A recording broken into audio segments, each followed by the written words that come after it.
டாஸ்மாக் கடையை அகற்றக் கோரி பொதுமக்கள் மனு.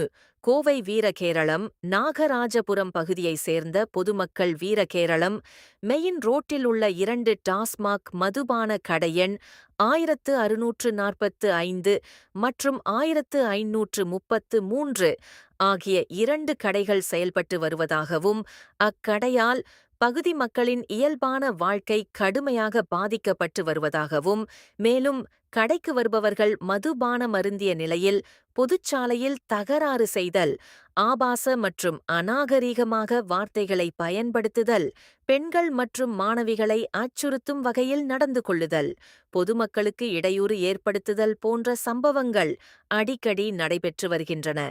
இதன் காரணமாக பெண்கள், குழந்தைகள், மாணவர்கள் மற்றும் முதியவர்கள் அச்சத்துடனும் பாதுகாப்பற்ற சூழலில் வாழ வேண்டிய நிலை ஏற்பட்டுள்ளது.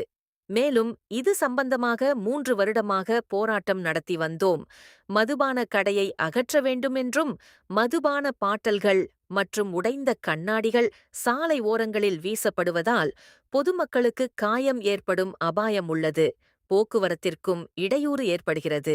இரவு நேரங்களில் அதிக சத்தம், சண்டை மிரட்டல் போன்ற நிகழ்வுகளில் அப்பகுதியின் அமைதியும் சட்டம் ஒழுங்கும் பாதிக்கப்படுகின்றன.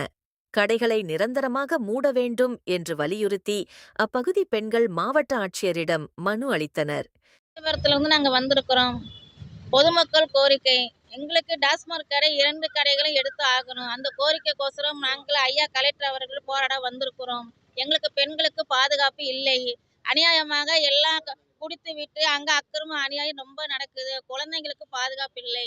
நாங்க தக்க நடவடிக்கை எங்க பெண்களுக்கு வந்து நீங்க எடுக்கணும். காலேஜ் பிள்ளைங்களுக்கு எந்த பாதுகாப்பு இல்லை. வயசானவங்க அந்த இடத்துல நடக்க முடியறதில்லை. நாங்க பெண்கள் வந்து அத்தியாவசியமாக இருக்கிற இடத்துக்கு வர முடியவில்லை. ஆஸ்பத்திரிக்கு வர முடியவில்லை. குழந்தைகளாம் பாதிக்கப்படுறாங்க.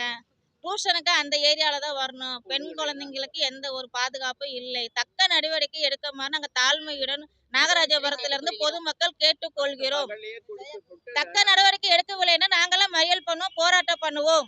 எங்க பெண்களுக்கு தக்க நடவடிக்கை விஜய் ஐயா அவர்கள், முதலமைச்சர் அவர்கள் எங்களுக்கு தக்க நடவடிக்கை எடுக்குமாறு நாங்க